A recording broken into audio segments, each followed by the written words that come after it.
Nigeria woke up last Saturday to learn about the sad attack on the custodial center in Oyo town, otherwise known as Abolongo. The attack was carried out by yet-to-be-identified gunmen. It took place by 9 p.m. Friday night. The invaders were said to have arrived at the center heavily armed with sophisticated weapons, and after a fierce encounter with officers on guard, gained entrance into the yard using dynamite to blast the wall, while all the awaiting trial detainees were forced out of the custodial center.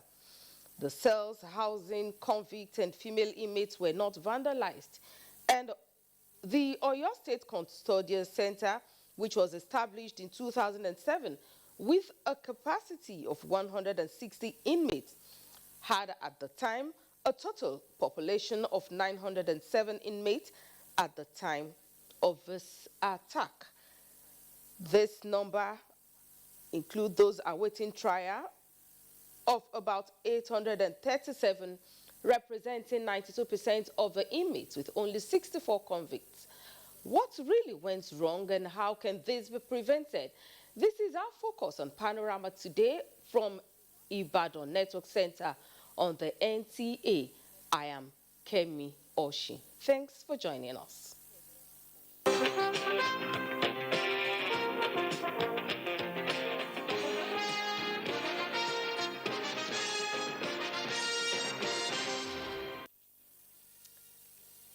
President Muhammadu Buhari has returned to Abuja after attending the Future Investment Summit in Riyadh, Saudi Arabia. The president also performed Lesser Hajj and prayed at Medina. He was received in Abuja by top government officials led by Chief of Staff Ibrahim Gambari, FCT Minister Mohammed Musa Bello, the Inspector General of Police, DGSS, and other government officials.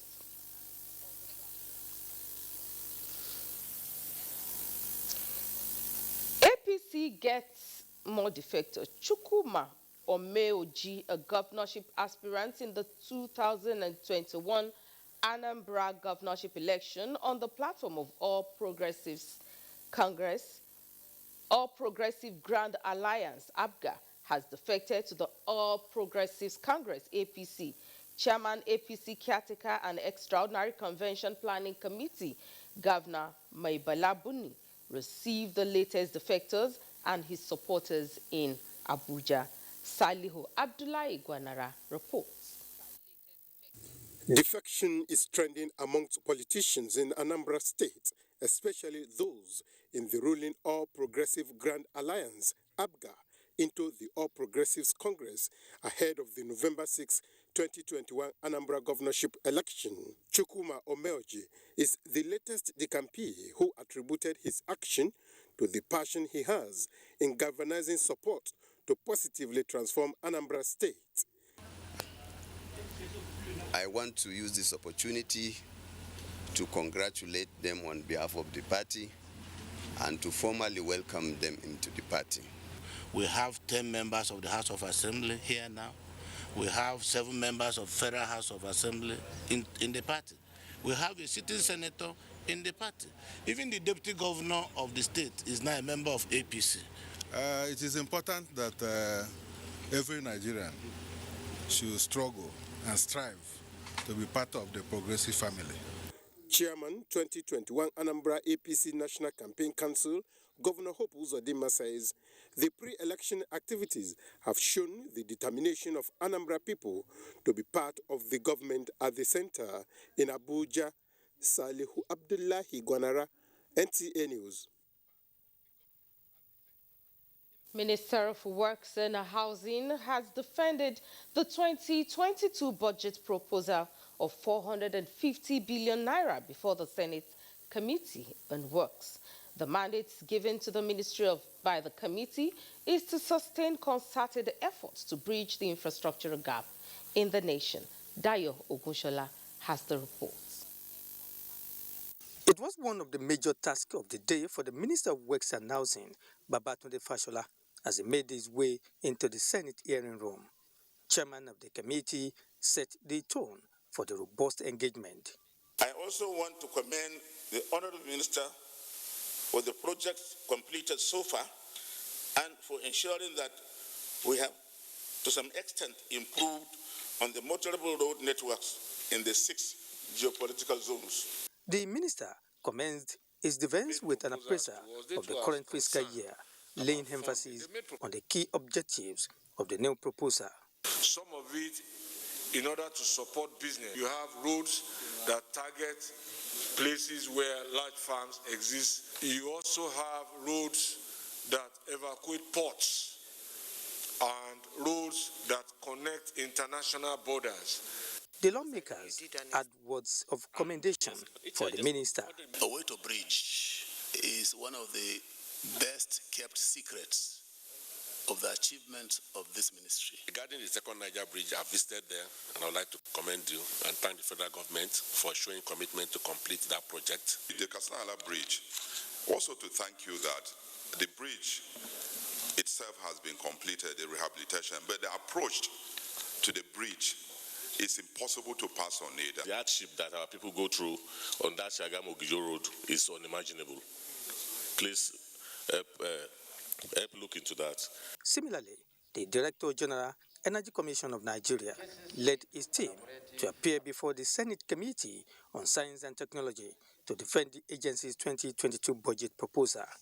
From the National Assembly, Dayo Gunshola, NTA News. The Nigeria Police says it will ensure that the integrity of the aptitude test for recruitment into the constable cadre is sustained. This was disclosed by the head police screening contingent at the examination exercise for police constables, which is a computer-based test held in Ibadan. Correspondent Rofia Animashan Badmos has the report.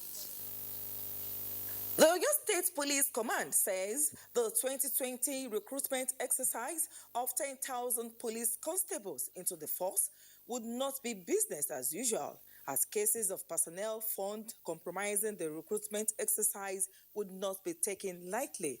The 2020 recruitment of 10,000 police constable participants were optimistic about the opportunity. The questions are familiar because this is not the first time of doing exam like this.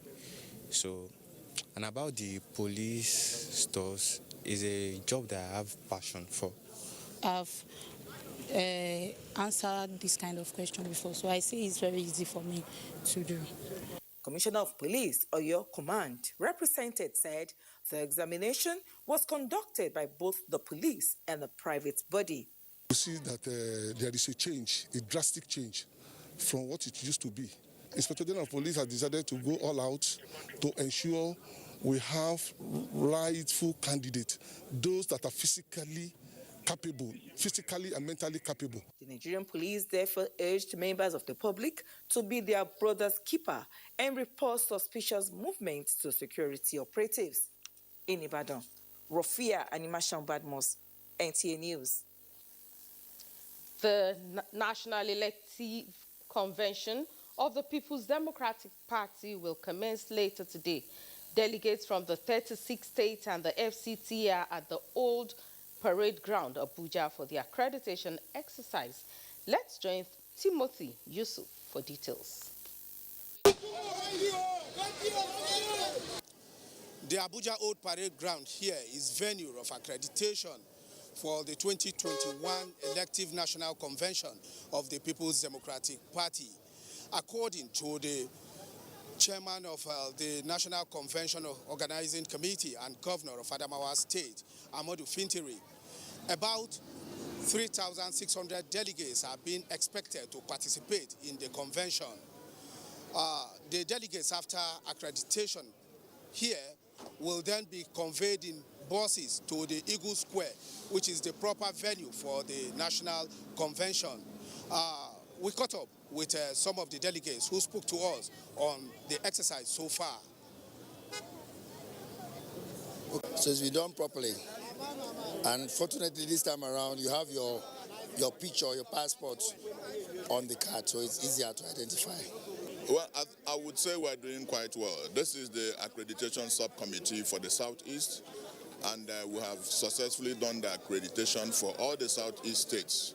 And you can see there's movement. The buses are moving and straight to the venue. So everything is going well. The exercise has started in earnest, and you can see around every preparation is being made for the buses to carry the delegates to the Eagle Square where the proper voting will go on.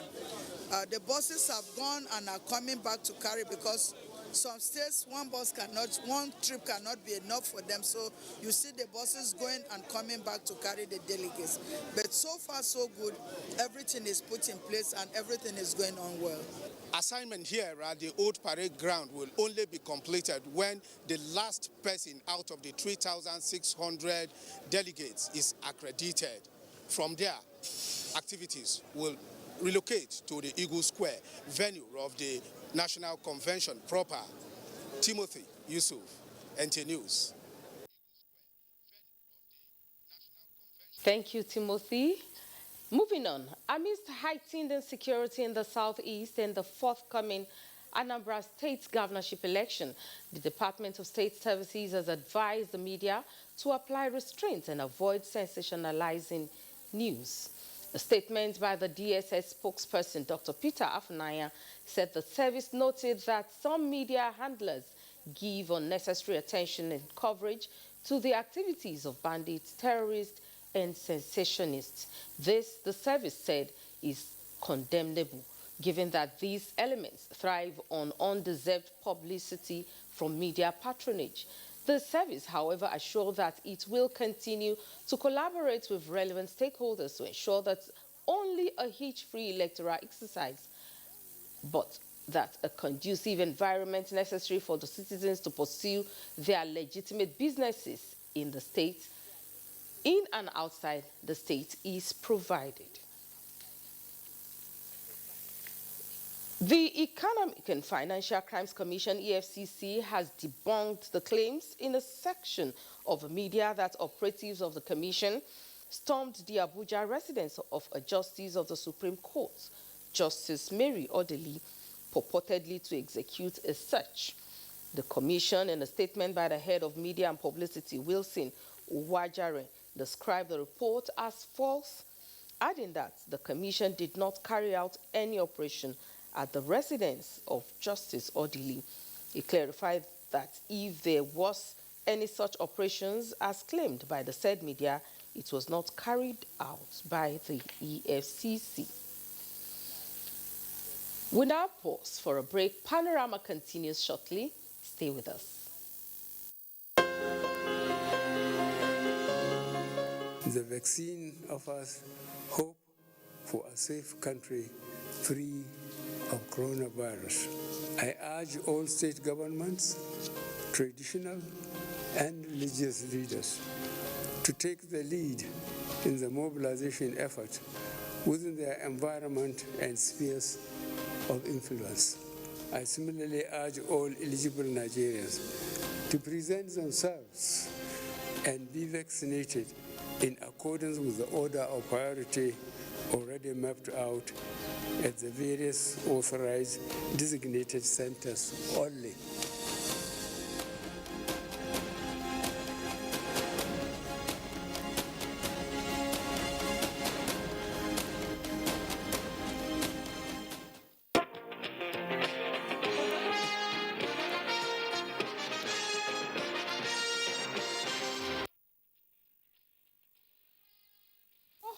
Inmates out of the 837 were let loose during the attack on Abolongo Correctional Center in Oyo Town, which claimed the lives of some security personnel, have been recaptured by the Nigerian Correctional Service with the help of other sister security agencies. This was made known by the National Public Relations Officer, Nigerian Correctional Service, Francis Enaburi, at the Abolongo Medium Correctional Center, Oyo. Correspondent Adekunle Adebayo reports.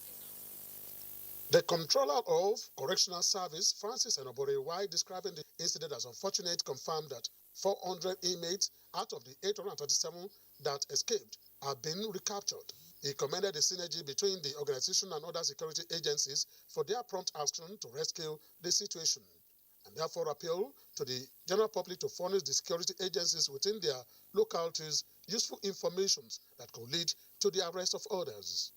I want to use this avenue to commend the effort of sister security organizations, including the local vigilante and the Amote group, for the synergy that is working out what appears like a miracle. The rate of recovery is quite high. Let me quickly also add that we still keep appealing to members of the public to step up their cooperation. He added that the organization, in collaboration with other security agencies, will continue to hunt the escapees until they are recaptured. The facility, established in 2007, has the capacity to accommodate 160 inmates, but as at the time of the attack, it housed 907. In Oyo, Adekule Adebayo, NTA News.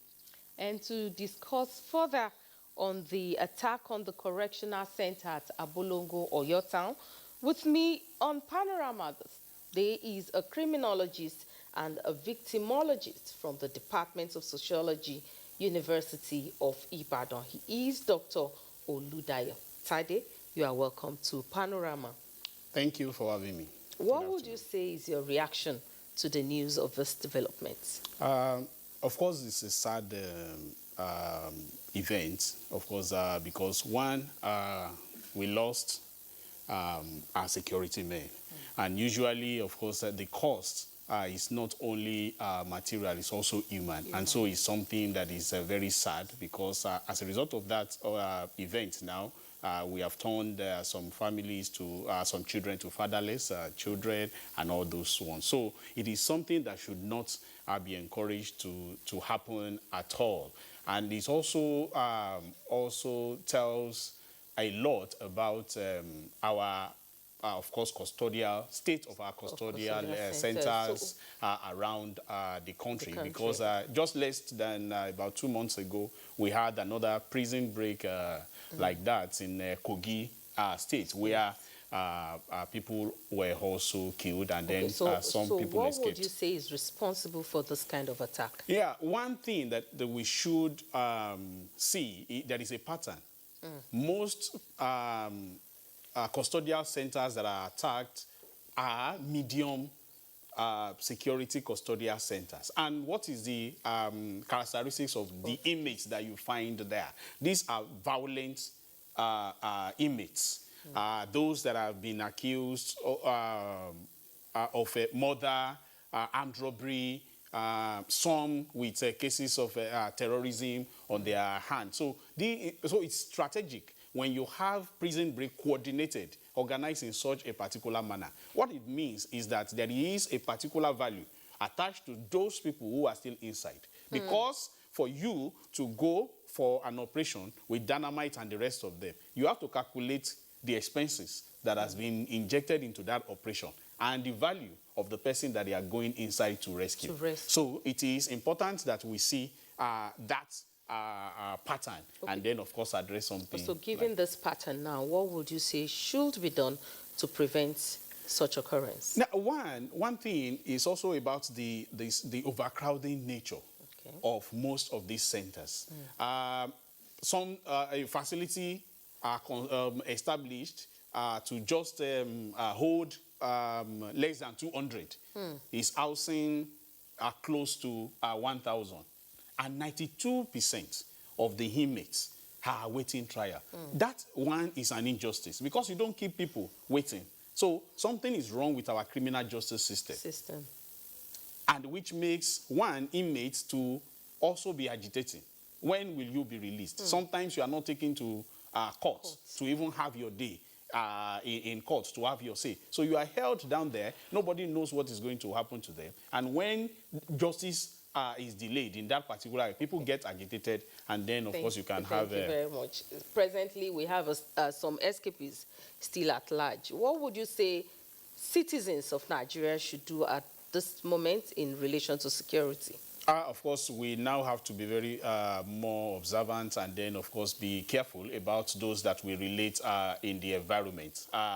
In the outside world, before the jail break, it's dangerous. Now we have more violent people out there, and we have to be very careful. Thank you very much. We have to be careful. I've been speaking with Dr. Oludayo Tade. He is a criminologist and a victimologist from the University of Ibadan. Thanks for coming on Panorama. Thank you. We'll now take a break for another message. When we come back, Panorama continues.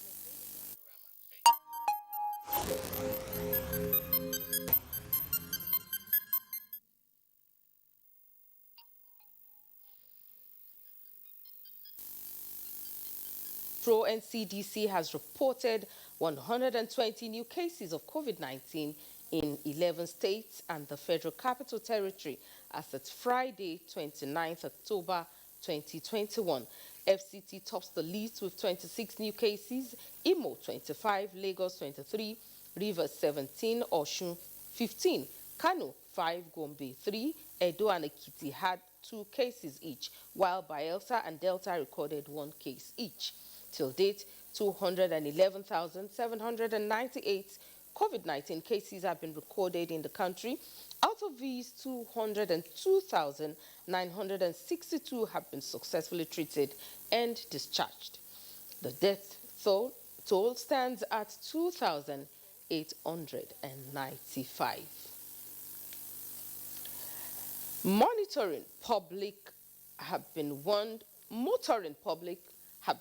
to desist from patronizing touts and unauthorized vendors when processing and obtaining their vehicle number plates.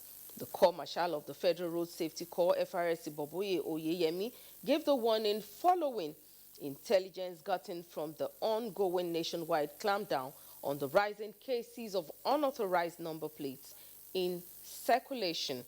The Corps spokesperson, B.C. Kazim, in a statement explained that FRSC, as a custodian and critical national intelligence infrastructure, admonished the public to always go through appropriate authorities for their vehicle registration.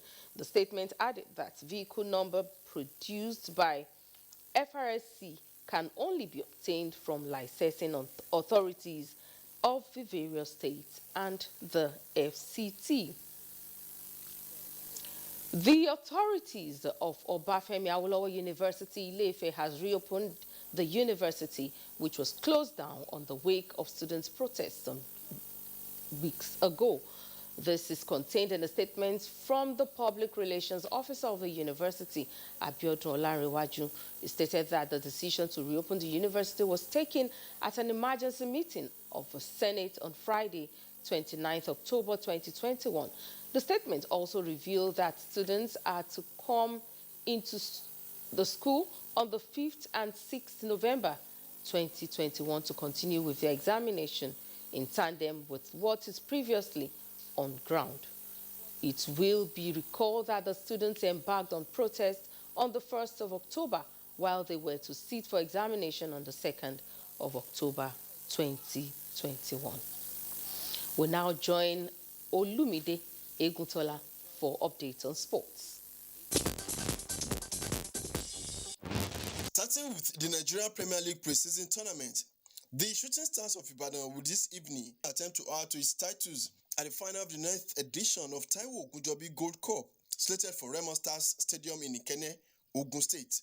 The pre-season tournament was organized in honor of late Nigeria Football Association NFA Secretary General Taiwo Ogunjobi.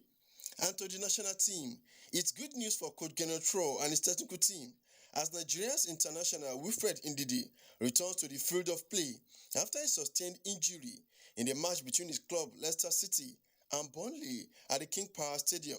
The player was cited in training session with his teammates at development, which indicates his availability for the 2022 World Cup qualifiers against Cape Verde and Liberia in November. From the English Premier League, matches slated for this Saturday are Burnley against Brentford, Liverpool will host Brighton and Hove Albion, Crystal Palace will play away to Manchester City. Same for table toppers, Chelsea, that will be the guest of Newcastle United, among other matches. With Sports Update, Olumide Eguntola, NTA News.